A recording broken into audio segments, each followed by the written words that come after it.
액션 let's go 저 건물을 찾으러 Assalamualaikum warahmatullahi wabarakatuh. Alhamdulillahirrabbilalamin. Wassalatu wassalamu ala asrofil anbiya'i wal mursalin wa ala alihi wa ashabihi ajma'in amma ba'du. Bismillahirrahmanirrahim. Kaum muslimin muslimat rahimakumullah, marilah kita tidak henti-hentinya memanjatkan puji syukur kita kepada Allah Subhanahu wa taala, karena dengan nikmatnya Allah masih memberikan kita kesempatan untuk hadir dalam acara yang mulia ini.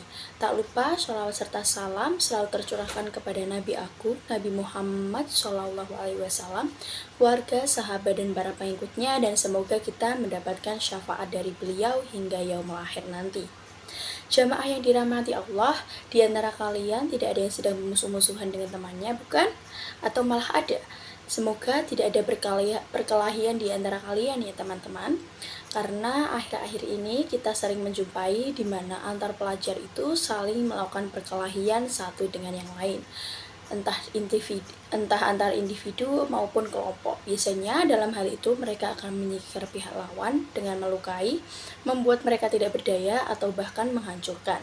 Padahal dalam surah Al-Ahzab ayat 85 Allah berfirman yang artinya, dan orang-orang yang menyakiti orang-orang mukmin dan mukminat tanpa kesalahan yang mereka perbuat, maka sesungguhnya mereka telah memikul kebohongan dan dosa yang nyata.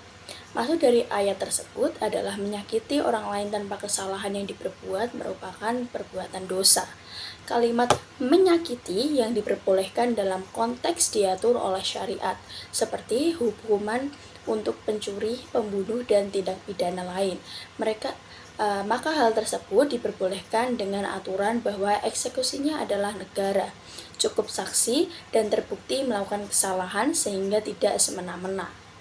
Mungkin jamaah di sini sedang bertanya, kenapa sih mereka melakukan hal tersebut padahal mereka masih tergolong seorang pelajar? Terdapat dua faktor yang mempengaruhi terjadinya penyimpangan perilaku pelajar atau perkelahian antar pelajar, yaitu faktor internal dan eksternal.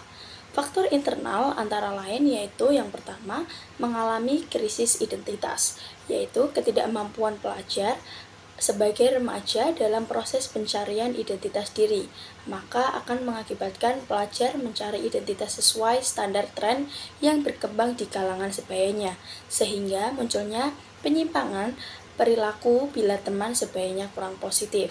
Kedua, memiliki kontrol diri yang lemah, yaitu remaja kurang memiliki pengendalian diri sehingga sulit menampilkan sikap dan perilaku yang adaptif sesuai dengan pengetahuan dan kondisi lingkungan sosialnya. Biasanya remaja ketika menghadapi masalah cenderung melarikan diri atau menghindarinya, bahkan lebih memilih cara instan untuk memecahkan masalahnya dan menyalahkan orang lain. Terakhir, tidak mampu menyesuaikan diri, yaitu remaja tidak mampu melakukan adaptasi atau penyesuaian diri terhadap lingkungan yang kompleks dan berbagai perubahan dalam kehidupan, sehingga remaja cenderung lebih tergesa-gesa dalam memecahkan masalahnya tanpa mau berpikir dan menimbang atas akibat yang ditimbulkan dari keputusannya nanti. Selanjutnya yaitu faktor eksternal. Faktor eksternal yang pertama yaitu lingkungan keluarga. Lingkungan keluarga merupakan lingkungan tempat remaja dibesarkan dan mendapat pendidikan pertama sebagai remaja, sehingga baik dan buruknya pendidikan dalam keluarga yang diterima oleh remaja dapat mempengaruhi sikap dan perilakunya. Kedua, lingkungan sekolah.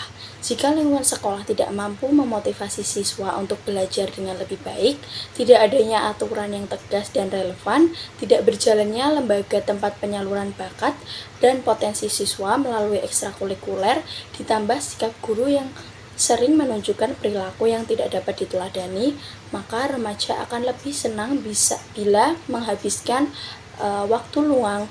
waktu dengan kegiatan di luar sekolah bersama teman-temannya dan melakukan tindakan sebagaimana juga dilakukan oleh teman-temannya tanpa memikirkan apakah tindakan itu baik atau buruk.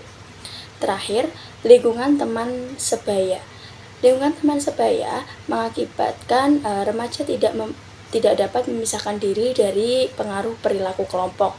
Bila perilaku kelompoknya menyimpang, maka remaja secara sadar akan mengikutinya agar diterima oleh kelompok dan merasa memiliki rasa yang senasib. Jemaah yang dirahmati Allah, mungkin itu saja yang dapat saya sampaikan. Semoga sedikitnya ilmu yang saya sampaikan dapat menambah wawasan serta ilmu jemaah sekalian. Jika ada kurangnya mohon maaf, karena yang lebih itu perasaan saya kepada dia. Aqulu qauli hadza wa astaghfirullahi li